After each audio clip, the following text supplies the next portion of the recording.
In the twilight of the Norse gods, when every prophecy whispered of Ragnarok, and every heartbeat carried the weight of destiny, there lived one figure whose presence seemed to resist the encroaching shadow.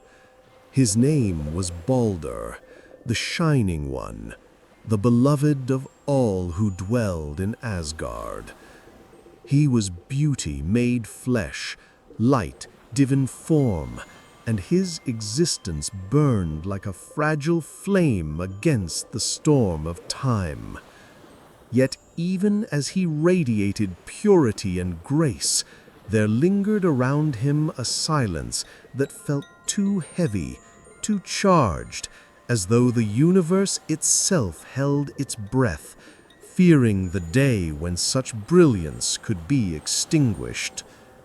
To speak of Baldur is to speak of longing, of tenderness trembling on the edge of despair, for all who beheld him knew, though none dared say aloud, that no radiance lasts forever.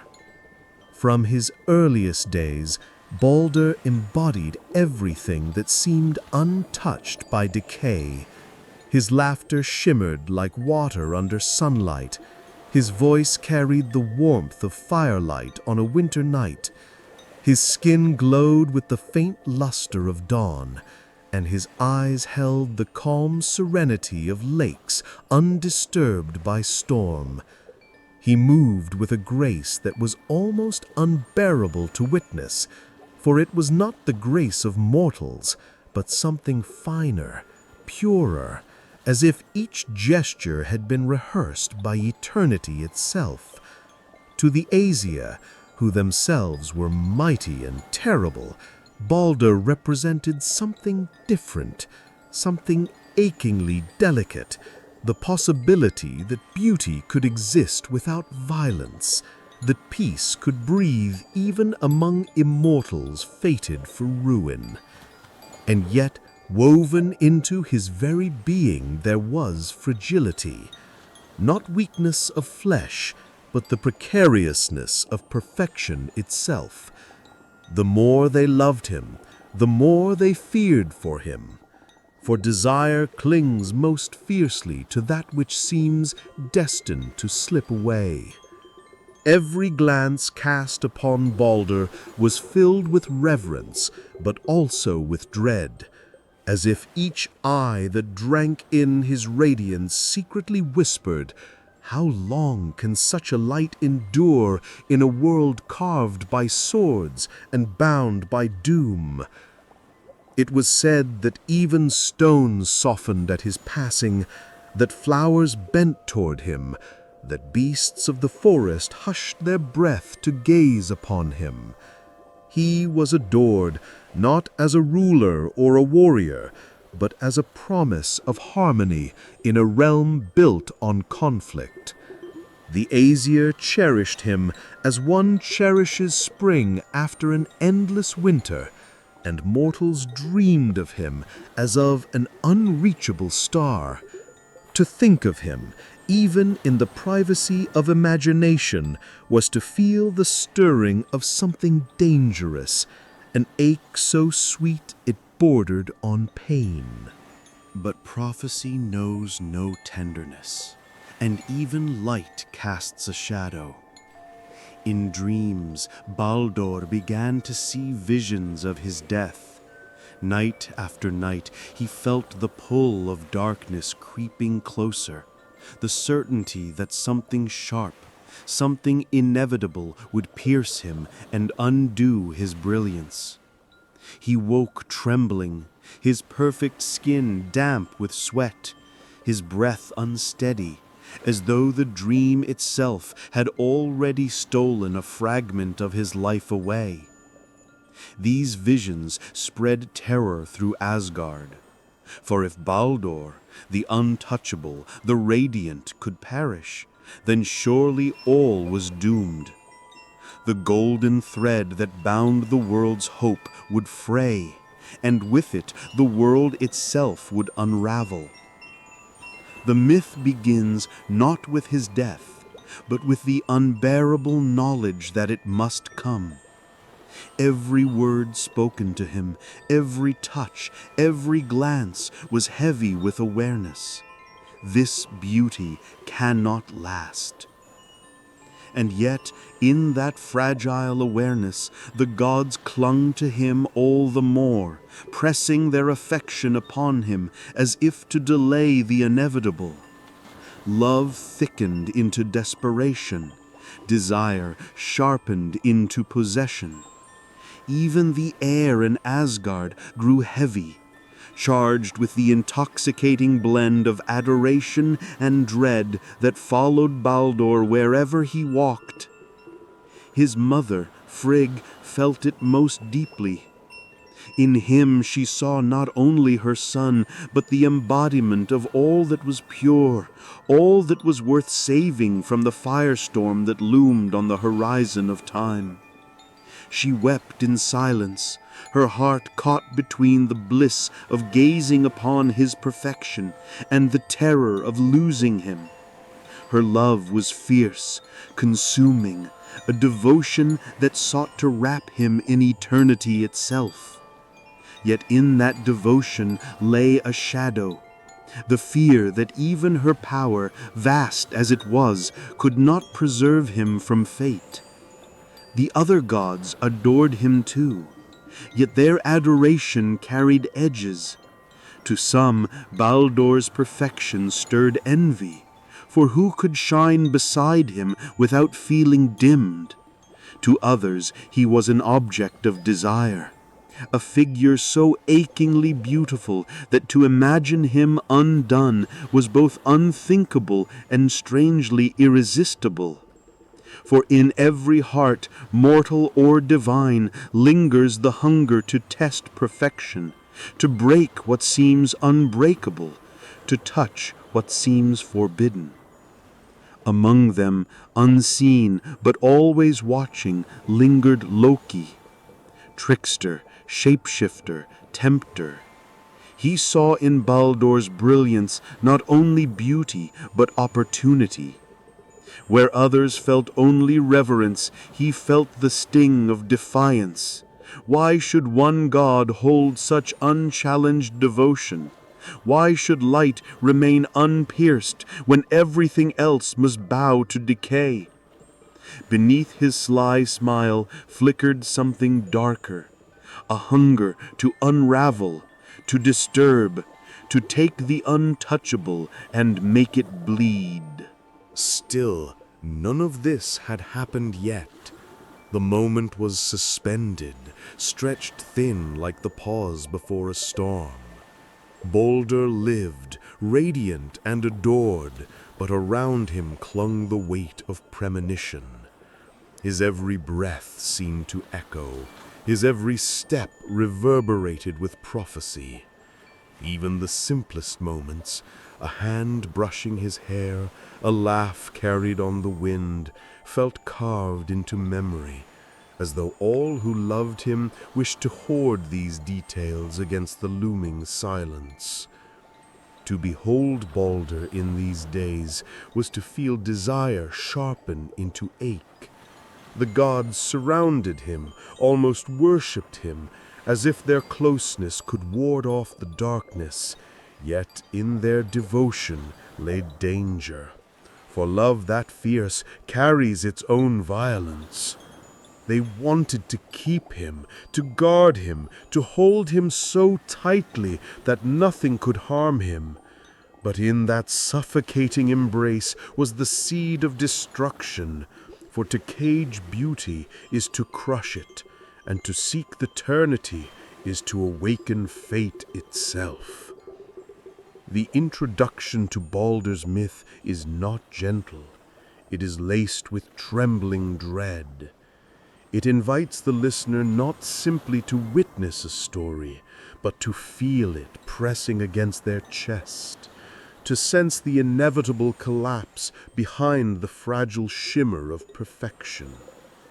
His beauty was too great, his light too pure, his laughter too tender. A world balanced on violence and prophecy could not bear such radiance for long. And so, even in the first breath of his tale, we are reminded what is most loved is often most vulnerable, and what is most desired is often destined to break. This is the secret that the myth whispers in its opening notes, that love and fragility are twins, that desire and destruction share the same bed. Baldur the Luminous stood at the center of it all, a flame burning not in safety but in peril, admired because he was doomed, cherished because he could be lost. To look upon him was to love him, and to love him was to fear his end.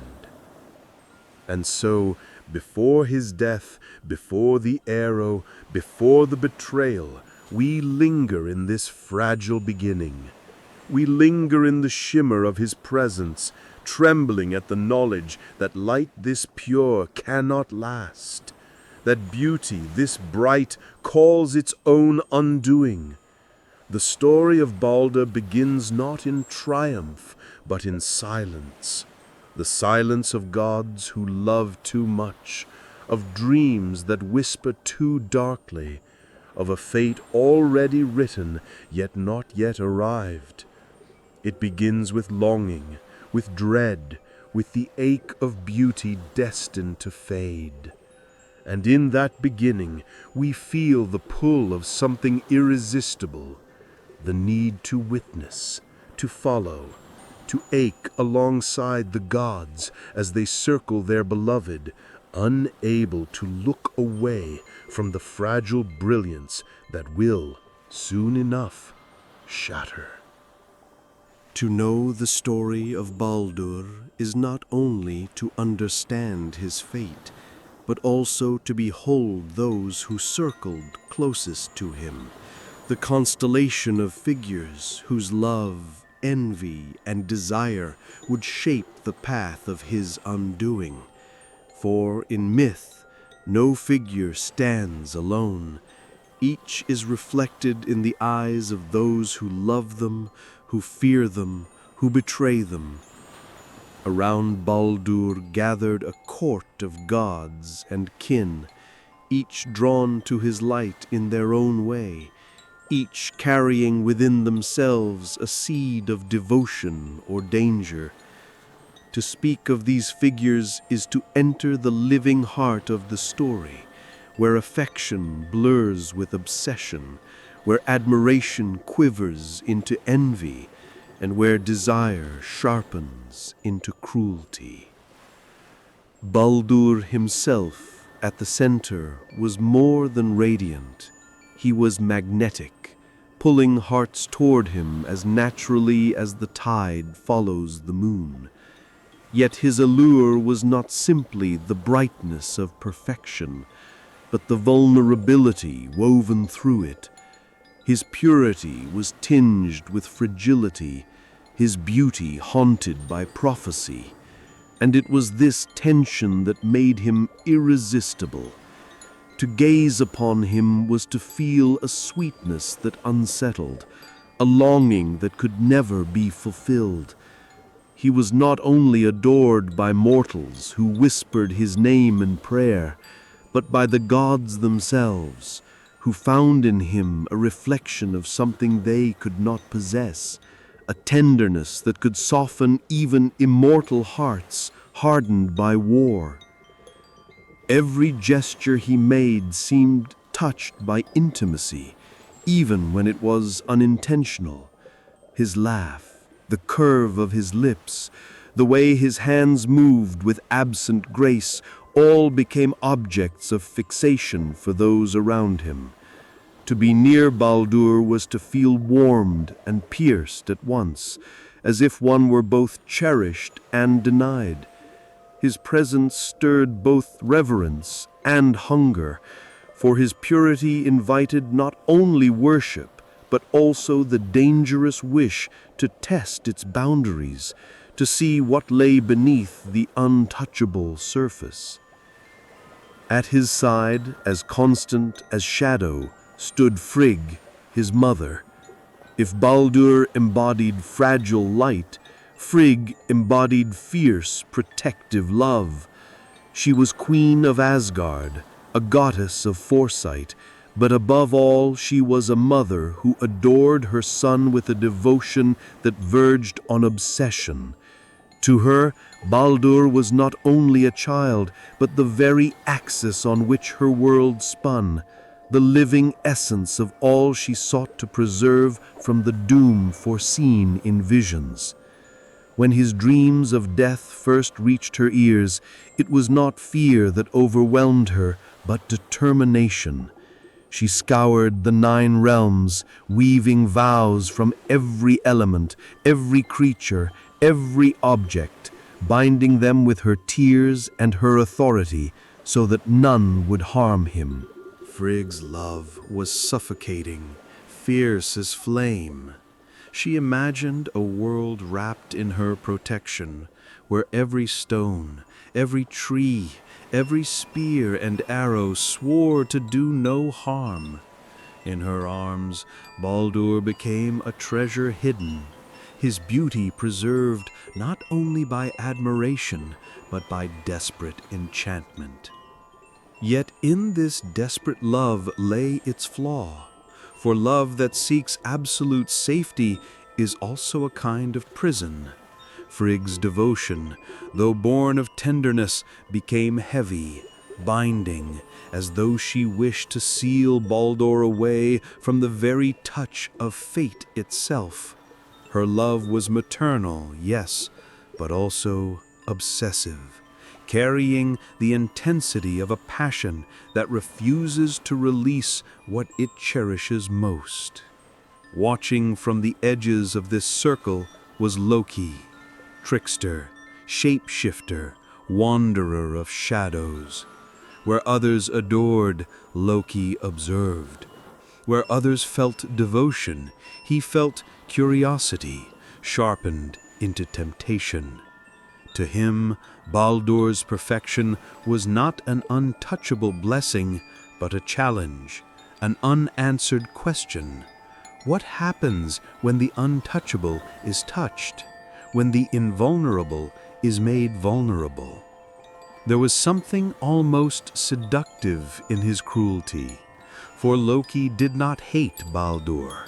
Hatred would have been too simple. Rather, he desired to see the limits of this beauty, to feel the thrill of watching what others worshipped fall apart in his hands.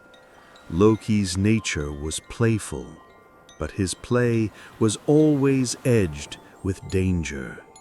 He was the smile that lingered too long, the whisper that twisted affection into unease, the touch that caressed even as it threatened. In his eyes, Baldur's radiance was unbearable, not because it diminished him, but because it tempted him.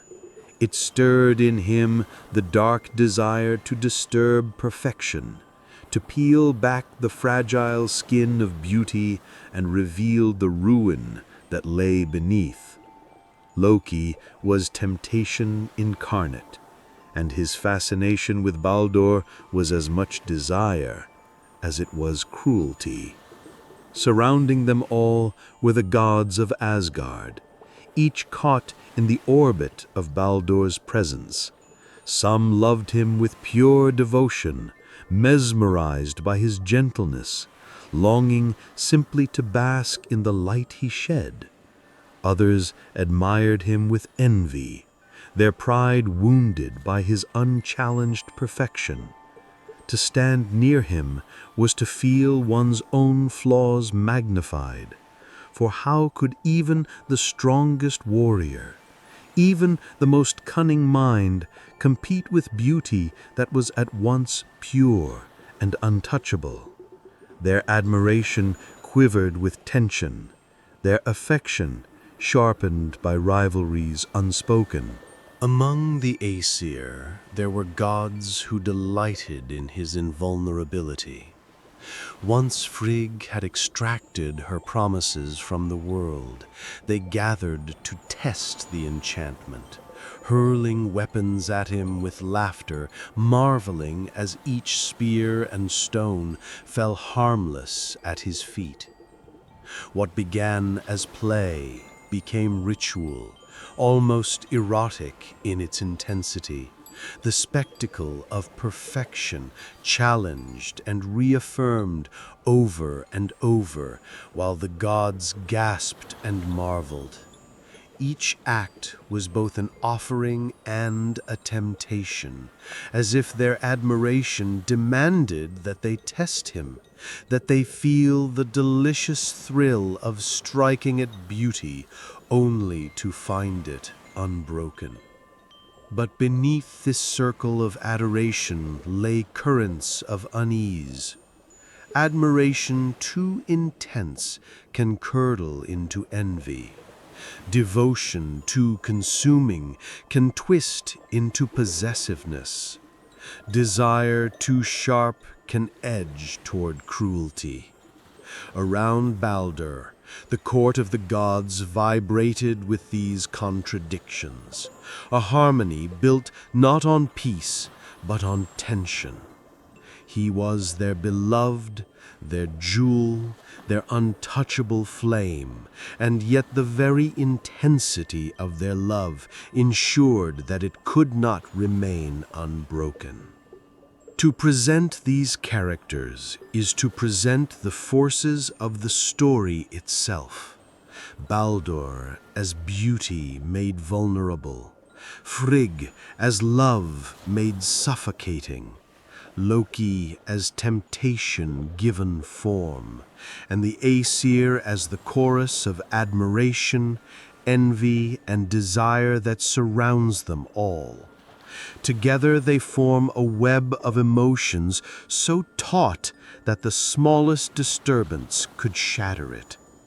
Their roles were not chosen in malice or in will, but in the inevitability of passion itself. For love and envy, desire and cruelty, obsession and protection are threads that cannot be separated once entwined. It is within this web that the story unfolds. Each figure is bound to Baldur, drawn to him as moths to flame, yet each carries within them the shadow that will ensure his light cannot last. To present them is to present the forces of the story itself. Baldur as beauty made vulnerable, Frigg as love made suffocating, Loki as temptation given form, and the Aesir as the chorus of admiration, envy, and desire that surrounds them all. Together they form the web of emotions, so taut that the smallest disturbance could shatter it. Their roles were not chosen in malice nor in will, but in the inevitability of passion itself. For love and envy, desire and cruelty, obsession and protection are threads that cannot be separated once entwined. And so, when we speak of Baldur's death, we must first speak of his court, the radiant sun who invited both worship and longing, the mother who loved too fiercely, the trickster who desired too darkly, and the gods who admired too greedily. They are not merely characters in a tale, they are the living forces of passion itself. Each loved him in their way, and each, by loving him so, set the stage for the tragedy to come. The heart of Baldur's story beats in paradox. He was adored, untouchable, radiant beyond compare, and yet it was precisely this perfection that provoked hunger. His light dazzled the eyes of all who beheld him, But dazzlement soon turned into a yearning that no touch could satisfy. For what is untouchable but an invitation to test the limits?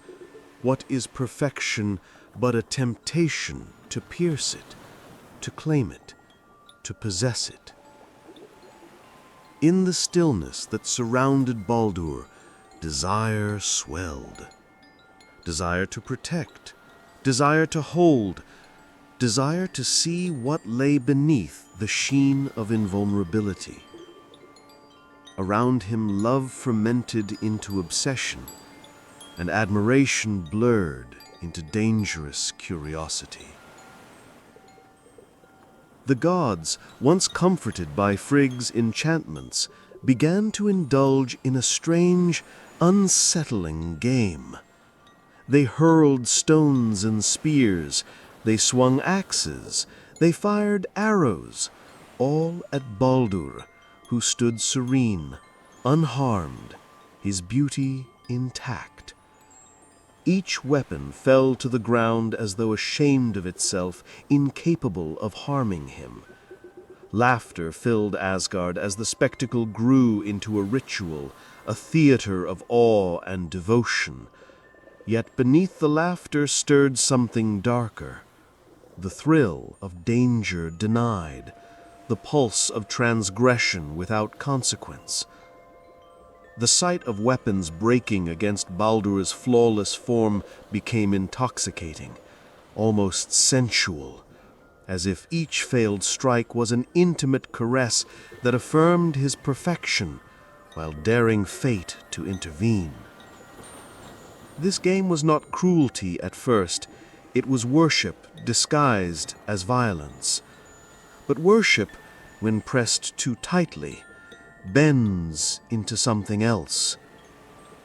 The god's admiration was sharpened by the forbidden thought, what if one strike did succeed?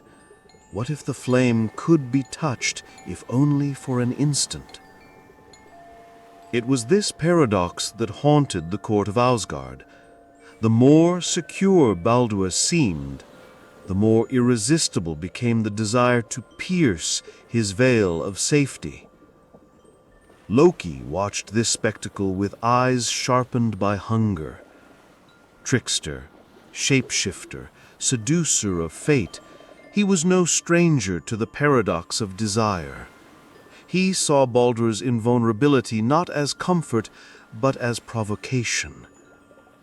In the endless laughter of the gods, Loki heard only monotony, the sterile repetition of a ritual that dared everything but risked nothing. To him, beauty wrapped in impenetrable walls was beauty wasted, lifeless. What was the worth of radiance if it could never tremble, never bleed, never falter? For Loki, Baldur's perfection was unbearable, not because he despised it, but because it awakened in him a craving he could neither silence nor satisfy. He did not simply wish to harm Baldur, he wished to unravel him, to touch the untouchable, to watch light falter, to witness what lies beneath the surface of divinity when it is stripped of its protective enchantments. His cruelty was laced with desire, his temptation charged with intimacy. To strike at Baldur was to caress him in the darkest way, to violate the very sanctity that made him adored. Frigg, on the other hand, embodied the opposite desire, to preserve, to shield, to suffocate Baldur in absolute safety. She had scoured the 9 realms, binding every creature and every element with oaths not to harm her son. Stones and metals, beasts and plants, fire and water, all had sworn obedience to her will. Yet in her sweeping protection there lingered an absence, a single thread left untouched. Mistletoe, fragile and overlooked, was deemed too harmless to swear an oath, a detail so small, so delicate, that it carried within it the seed of tragedy. Her love was desperate, clinging, a shield forged from terror as much as tenderness. To her, Baldur's beauty was too sacred to be risked, too fragile to be left unguarded. But love that seeks absolute preservation becomes suffocating, heavy with inevitability. Her desire to protect him from death was itself a confession of fear. She knew, as all mothers know, that what is most cherished is also most vulnerable. And the more tightly she bound the world to protect him, the more fragile his life became, balanced on the single overlooked absence of a vow. The tension between these desires, Loki's hunger to unravel, and Frigg's desperation to preserve, wove the threads of conflict around Baldur. Yet he himself stood serene, untouched, radiant as ever. He bore the laughter of his kin, the weapons hurled at him, the anxious gazes of his mother with calm dignity. Perhaps he knew in some secret corner of his heart that his dreams were true, that his fate was written. Perhaps his serenity was resignation, or perhaps it was simply the tranquility of one who had been adored all his life, too beloved to imagine betrayal. Still, the paradox grew sharper with each passing day. Love, in its intensity, suffocated. Admiration, in its hunger, edged toward cruelty. Desire, in its darkness, whispered destruction. Baldur was no longer merely a god adored. He was a god encircled, caged by the very emotions that claimed to honor him. His invulnerability had become a stage, his body a canvas for obsession, his life a performance in which every god played their part. There was ecstasy in this play, but also danger. The gods laughed as they threw their weapons, but their laughter quivered with tension, as though they awaited the strike that would at last break the illusion. Each failed blow deepened their hunger. Each harmless fall of steel made them crave the impossible. The game had become an addiction, and addictions always demand escalation. And in the shadows, Loki whispered to himself the forbidden truth. If everything in the world has sworn to spare Baldur, then there must be something that has not. His desire sharpened into purpose, his cruelty into craft. The mistletoe, slender and fragile, offered itself as the answer. Not a weapon of war, not a spear of iron or stone, but a delicate plant overlooked and underestimated. It was almost too perfect. The fragility of the world's smallest thing would undo the radiance of its most adored. This was the essence of the paradox. Baldur was untouchable, and yet his very perfection demanded that he be touched. His invulnerability was his prison, and Loki, with his restless hunger, found the key. Frigg's desperate desire for safety had left a single gap, and into that gap desire would pour like water through a crack in stone. Conflict in this story is not born of hatred. It is born of love too fierce, admiration too sharp, desire too unrelenting. Baldur was not destroyed because he was despised. He was destroyed because he was loved too much, desired too much, obsessed over too fiercely. His light drew every gaze, every touch, every longing, until the weight of so much passion bent toward ruin. The gods did not yet know this, but the stage was already set. Around Baldur swirled the contradictions of the heart: love that smothers, devotion that blinds, envy that corrodes, desire that violates. The paradox was intolerable, and it could not last. For what is most adored is often what fate chooses to break, and what is most desired is often destined to slip through trembling fingers. And so the conflict and desire surrounding Baldur deepened into inevitability. Frigg's arms tightened around him. Loki's eyes glimmered with restless temptation. And the gods laughed as they hurled their harmless weapons, never realizing that their laughter was the prelude to grief. Beneath the laughter, beneath the serenity, beneath the shimmering surface of perfection, desire itself was sharpening its blade. The whole of the gods rang with laughter, though it was laughter sharpened by obsession, gilded with a fervor that bordered on frenzy. The game had become ritual. Weapons were hurled, stones cast, spears thrown, and each fell uselessly at Baldur's feet.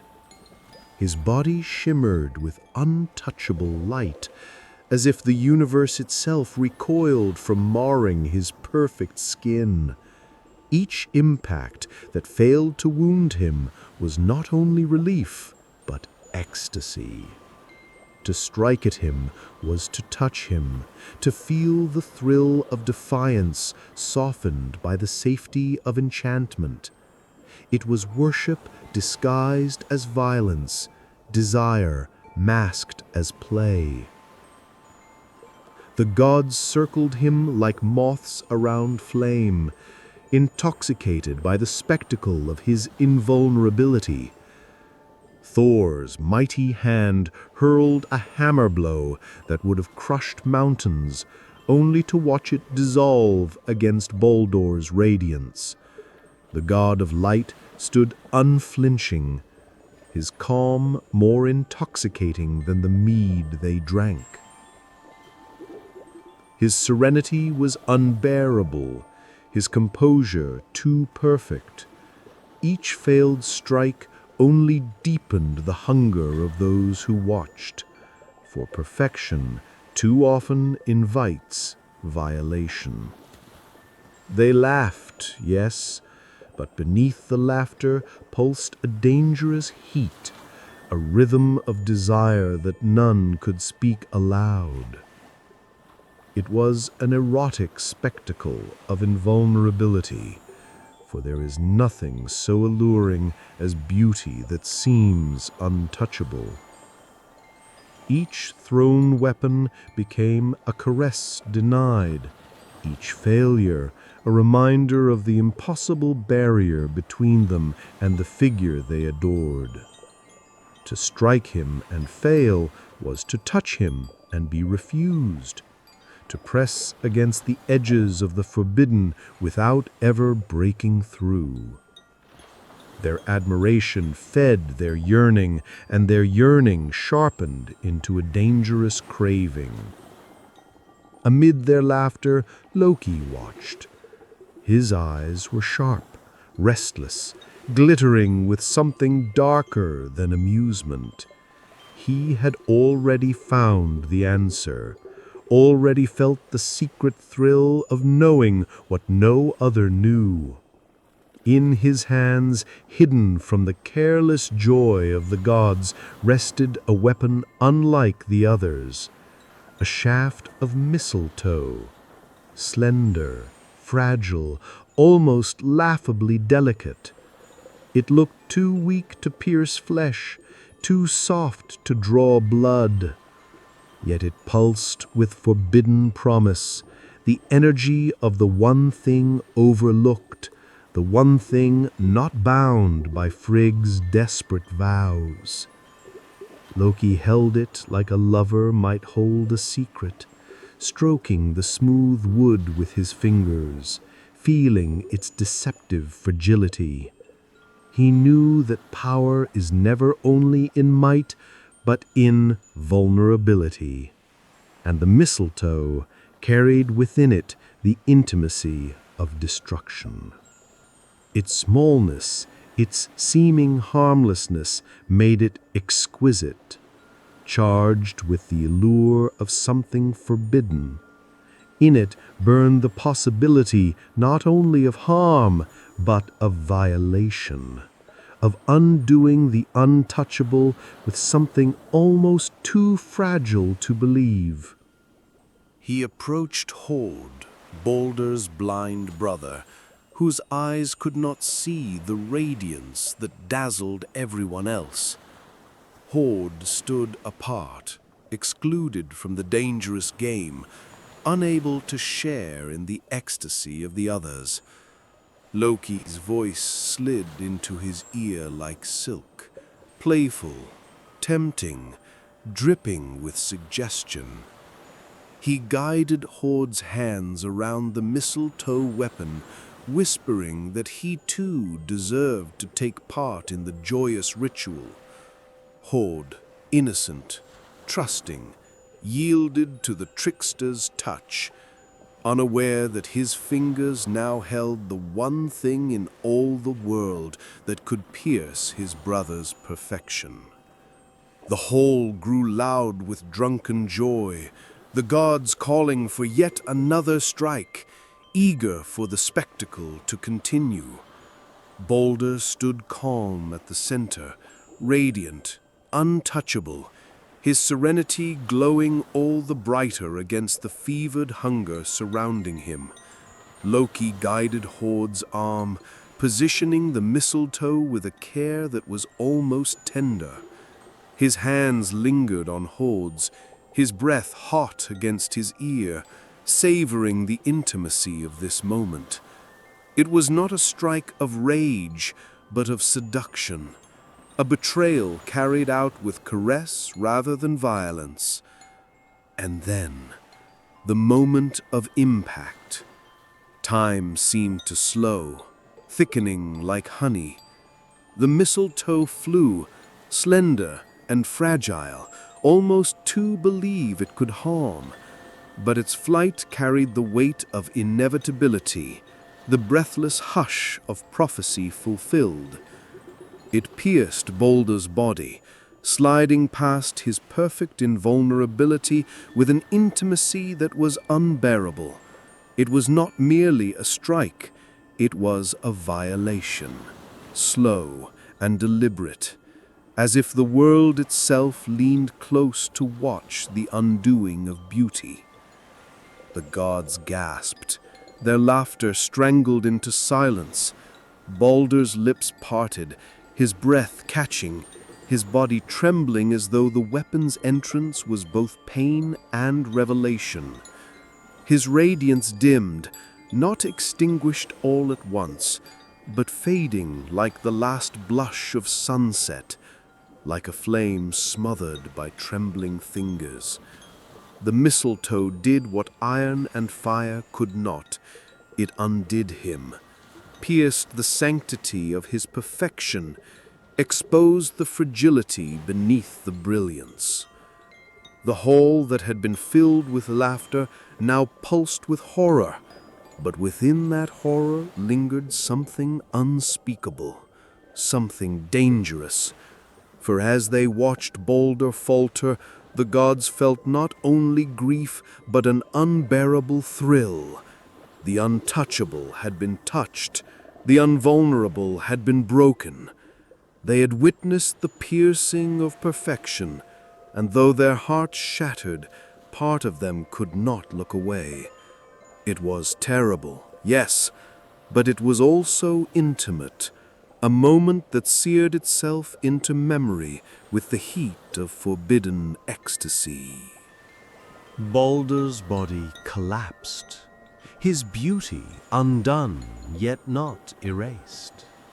Even in death he shone, but it was a softer light, a dimming radiance that carried with it the sweetness of loss. His vulnerability, once hidden behind enchantment, now lay bare for all to see. And in that exposure, in that unbearable intimacy of brokenness, he became even more alluring. For perfection untouched is cold, but perfection undone carries with it the warmth of tragedy, the ache of something once whole now slipping away. The gods gathered around him, their faces etched with disbelief, their hands trembling as they reached out too late to hold him. Frigg's cries split the air, a mother's agony that carried the force of storms. She clutched at her son's fading form, her tears falling like rain upon his skin, as though her grief could call him back, could seal the wound. But her desperation could not bind him now.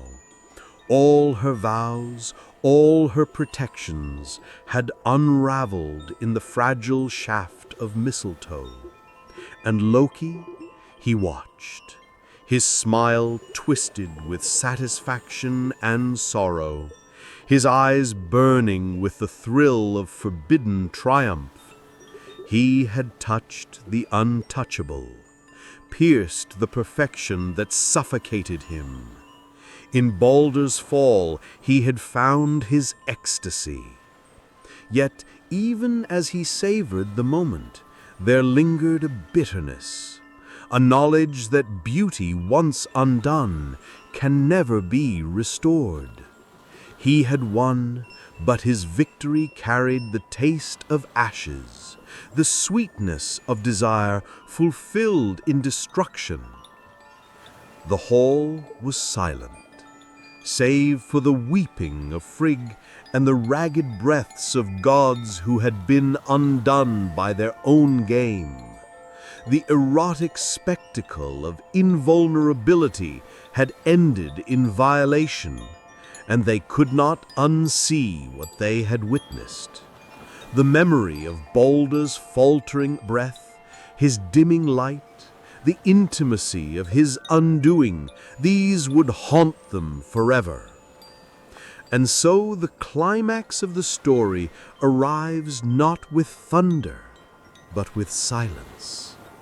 The silence of gods who loved too much and lost too swiftly. The silence of beauty pierced, perfection undone, desire fulfilled at last in destruction. It was the climax not only of Baldur's story, but of love itself.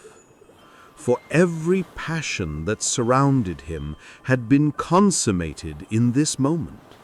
Frigg's suffocating protection shattered, the gods' dangerous curiosity satisfied, Loki's forbidden desire fulfilled. The piercing of perfection was complete, and in its wake lingered only silence, grief, and the intoxicating ache of beauty undone. The hall fell into a silence so complete it pressed upon the chest like stone. The echoes of laughter, the clatter of weapons, the joyous shouts of the gods, all were gone, replaced by a weight so dense it seemed to choke the very air. Baldur was gone, yet his absence vibrated with a presence more potent than life itself. The brilliance that had filled Asgard now lingered only as memory, and in that memory lay both grief and unbearable longing. The gods who had once circled him with laughter and desire now stood frozen, their eyes wide with shock, their hands trembling with impotence. Silence became their confession, devastation their companion. For in the moment of his undoing, the desires that had surrounded him turned poisonous. Love and longing, once intoxicating, became sharp, venomous, and unbearable. Frigg fell to her knees, her hands reaching for the body that no longer yielded warmth, no longer responded to her touch. She felt as though the very world had cracked beneath her feet, as though the stars themselves had turned cold. Maternal love, which had been her fortress, now collapsed into ruin. Every vow she had woven, every promise extracted from the world, every desperate enchantment had been undone in the smallest, most fragile form, the mistletoe. The knowledge that one tiny oversight could carry such destruction tore at her with a cruelty she had never imagined. Frigg's grief was not the grief of a mother who lost a child to time. It was the grief of one who had tried to hold eternity in her hands and failed, who loved so fiercely that her love became insufficient against the inevitability of fate. Around her, the other gods shifted in stunned disbelief.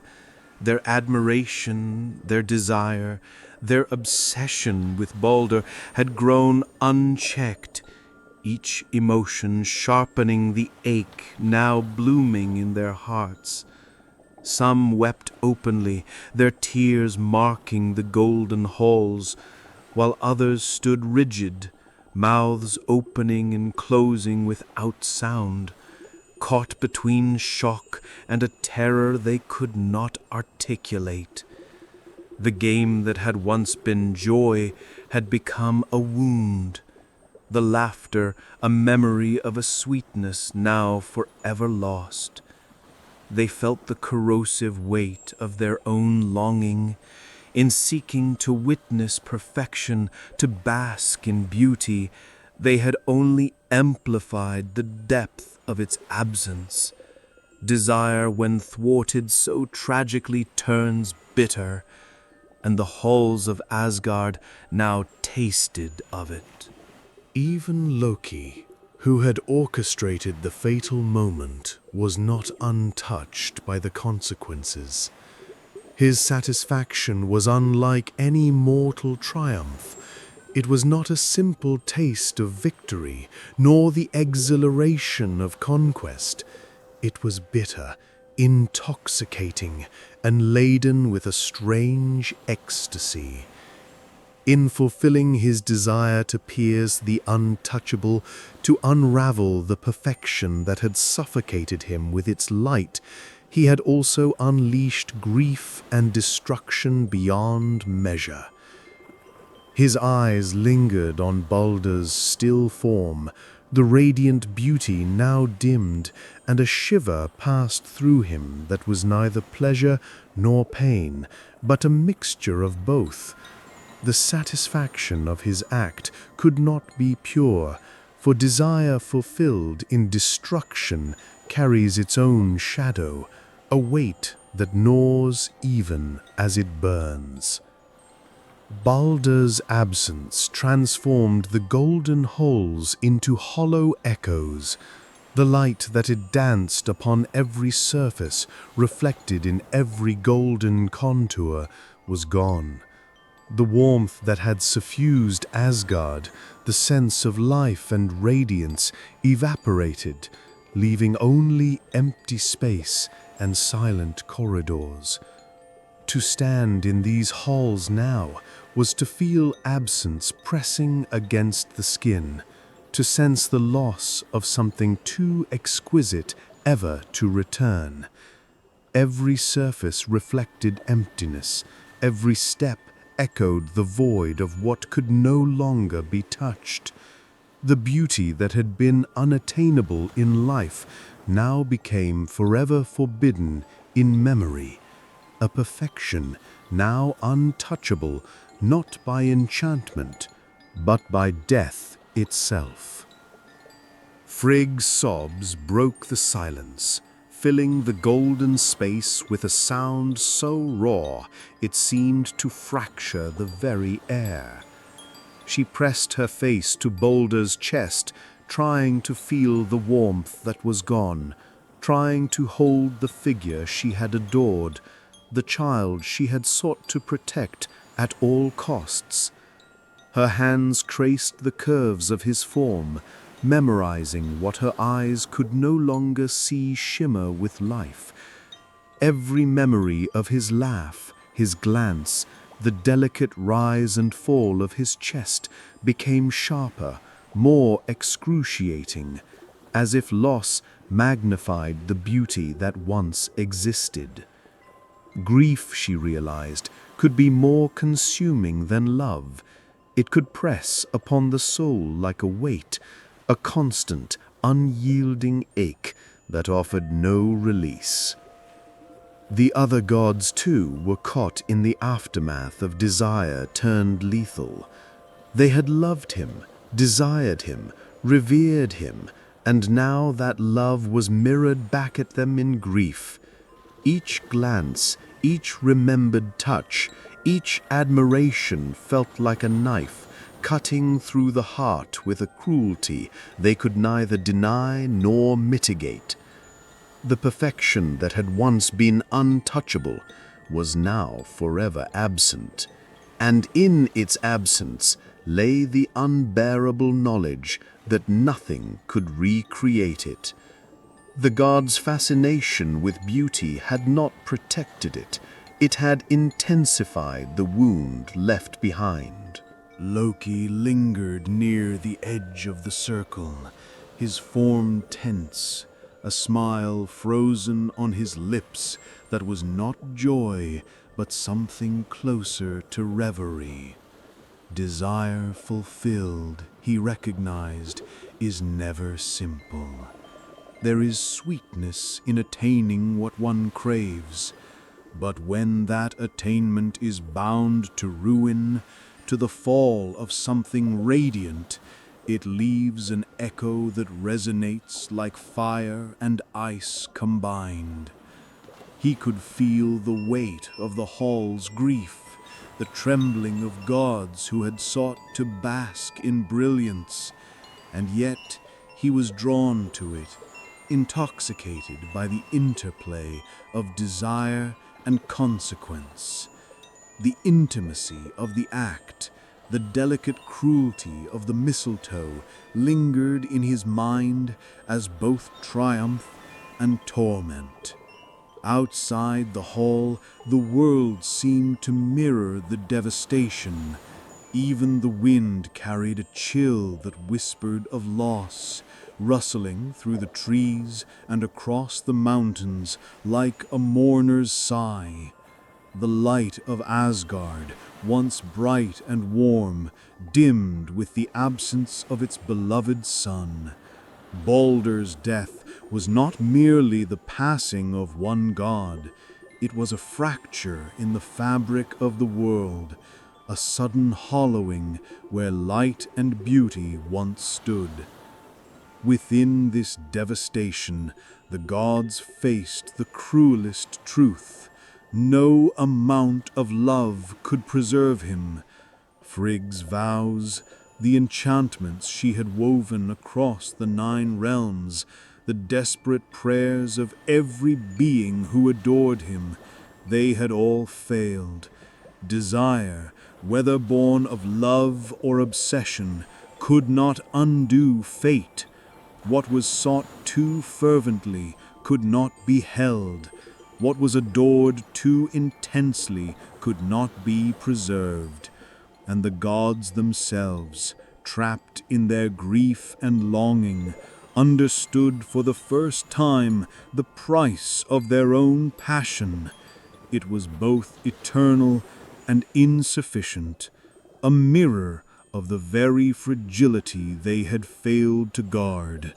Baldur's absence turned the once vibrant halls into corridors of memory. Every surface reflected emptiness, every echo a testament to what had been lost. The golden light that had shimmered in the corners now seemed dimmed, hollowed out by the knowledge that the object of desire, the embodiment of beauty and perfection, would never return. The gods wandered through these spaces like ghosts, haunted by both their own longing and the impossible loss that had befallen them. Even the joy they had once felt in his presence now curdled into a bitter remembrance, for the memory of what was adored could be sharper than grief itself.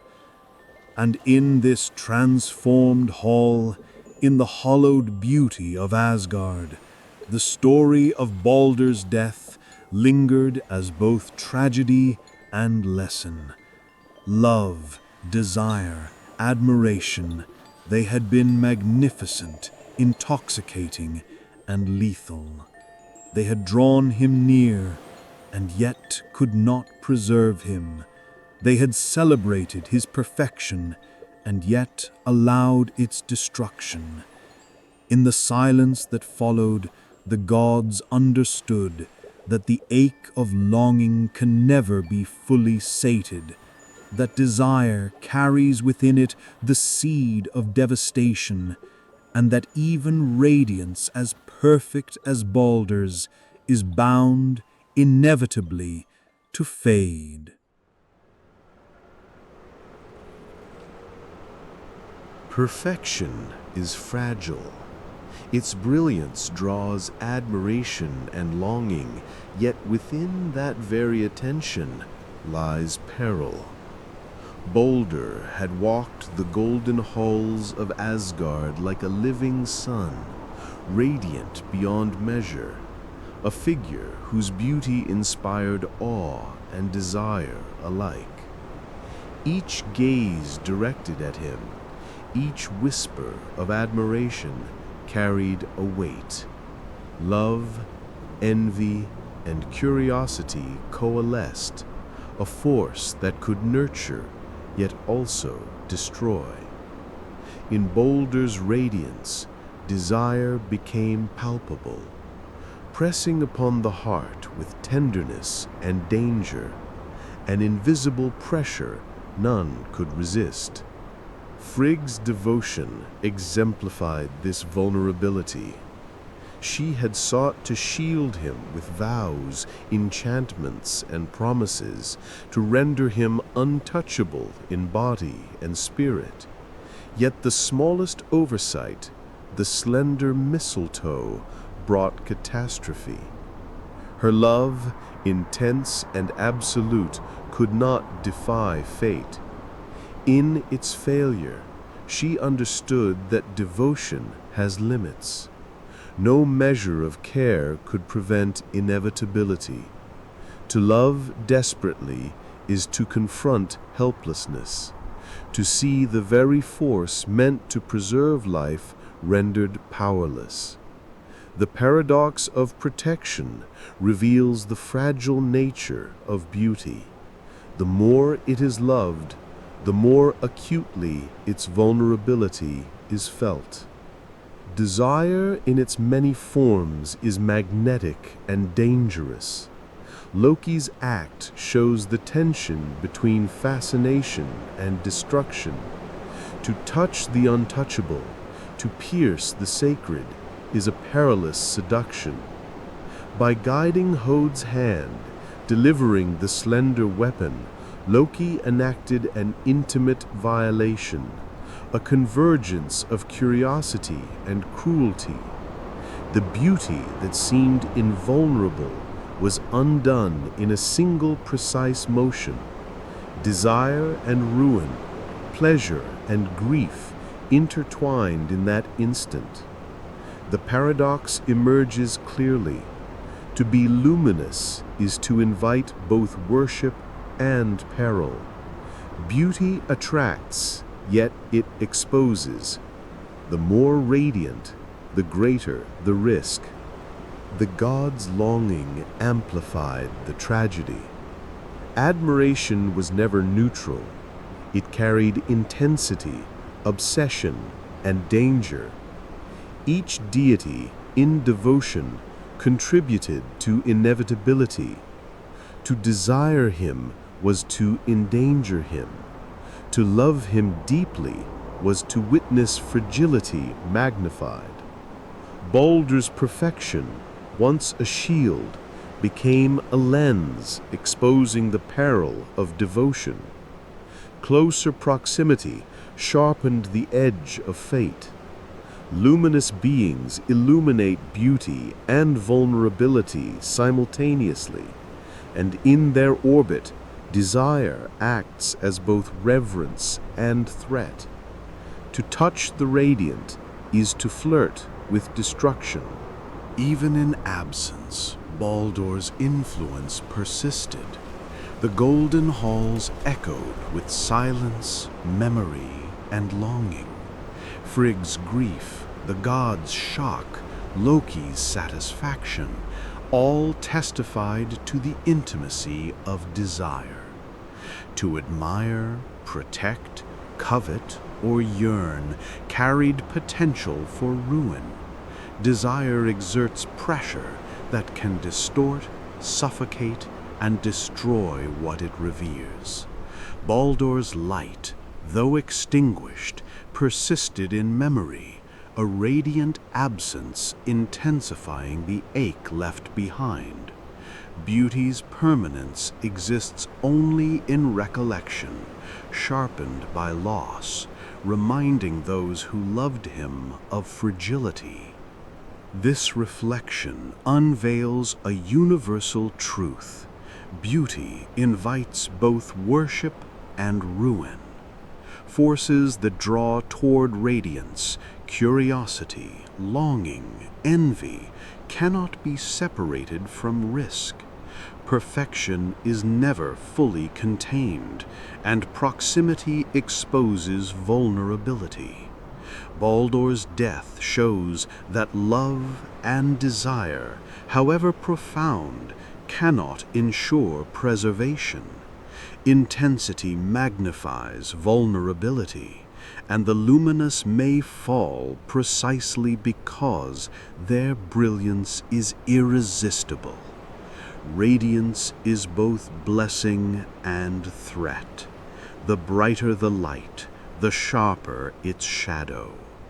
The sensuality of desire and mortality converges in his story.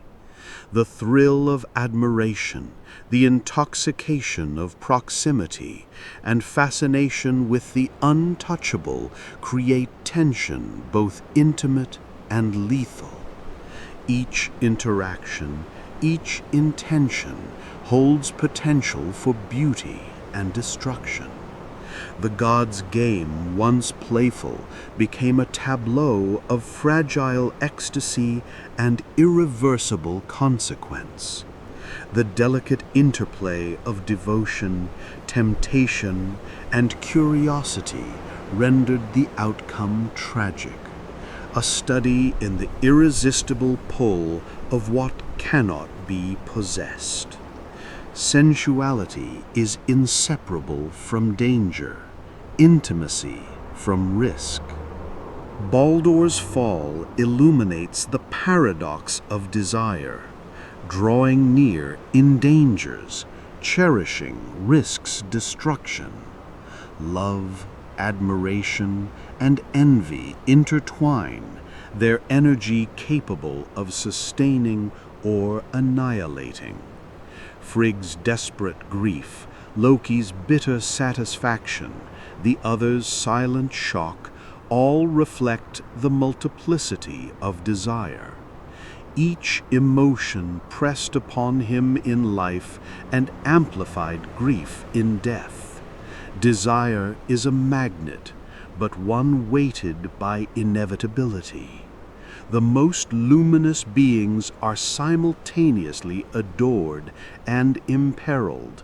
Their beauty is blessing and threat. To witness perfection undone is to confront fragility. Baldur's beauty, radiant and untouchable, could not withstand admiration, envy, and curiosity. The world, drawn to fascination, conspired inevitably to dim him. Every act of love, every glance of longing, every touch contributed to his fate. Intimacy of attention, tension of closeness, peril of admiration, all converged in one moment, transforming life's radiance into absence. The tragedy is sensual and emotional, a delicate balance between attraction and destruction, a reflection of desire's power.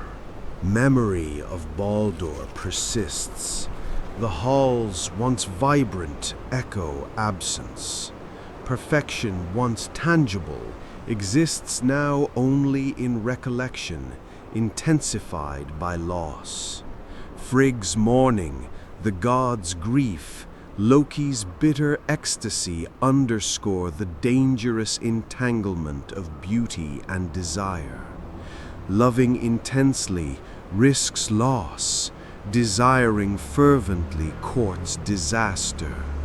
Baldur's radiance, too bright for the world, drew forces that ensured his undoing. The luminous may illuminate, yet their brilliance exposes vulnerability. The sensual tragedy lingers, a tension between radiant and fragile, worshipped and destroyed. The lesson endures. Beauty cannot exist without fragility. Desire is never neutral. Love, envy, and curiosity converge, shaping destiny as they reflect intention. Baldur's untouchable perfection, once a source of joy, became a catalyst for tragedy. Luminous beings cannot survive unobserved, cannot exist unadored, cannot be shielded from longing. To shine is to invite reverence and risk. The closer one approaches brilliance, the sharper danger appears. Baldur's story is a meditation on the peril inherent in perfection. His tale reflects inevitability. Radiance, desire, and mortality are intertwined. To admire is to endanger. To protect is to confront limits. To love is to face fragility. His brilliance could not be contained, and attention ensured eventual faltering. Desire and death are inseparable, eternal companions. The luminous, no matter how perfect, remain vulnerable. The story haunts. Forces that celebrate beauty threaten it, and every act of devotion carries shadow. Baldur's fall exemplifies the entwining of sensuality, beauty, and mortality. In the silence following his death, melancholy and inevitability reign. His absence transforms Asgard's halls into corridors of memory, shimmering with what cannot be restored. Desire, once playful, presses heavily on those who remain. Admiration brings sorrow. Love brings grief. Envy reminds of the irretrievable. Baldur's radiance, too intense for the world, embodies the duality of beauty and vulnerability. Sensual tragedy lingers, a tension between light and fragility, the adored and the destroyed. Ultimately, Baldur's story meditates on the fragile intersection of desire and mortality. Perfection attracts attention, fascination, and longing, yet these forces can destroy. Beauty invites both reverence and peril, and proximity magnifies risk. To desire is to risk, to admire is to endanger, to love fully is to confront impermanence. The luminous may illuminate all around, yet expose themselves to loss. Desire and death entwined shape the course of brilliance, ensuring the brightest light remains most vulnerable. Baldur was too luminous for the world. His radiance, irresistible, could not remain untested. The forces surrounding beauty, love, envy, curiosity, combined to dim him. There was no malice required. Attention and longing were sufficient. His story echoes in the halls, a reminder that perfection carries peril, that sensual and emotional intensity are inseparable from vulnerability, that the radiant cannot endure unexamined. Desire and death move together, inescapably entwined. The myth of Baldur's fall endures as caution and elegy. It lingers in memory, a reminder that the luminous are vulnerable, that desire carries ecstasy and danger, and that love cannot fully preserve perfection. His light, extinguished in the world, casts a shadow, a space filled with longing, absence, and haunting awareness that brilliance cannot survive unobserved. The golden halls reflect this truth, silent yet alive with memory of what was lost. In conclusion, the final reflection closes not with resolution, but with inevitability. Baldur's radiance, perfection, sensual and emotional magnetism, all are transformed into absence, longing, and quiet ache. Desire and death are entwined. Beauty cannot exist without fragility, and the luminous, however adored, always risk peril. The world, drawn irresistibly to radiance, ensures every act of devotion carries shadow. In this haunting balance, the sensual tragedy of Baldur endures, a lesson in love, longing, and loss.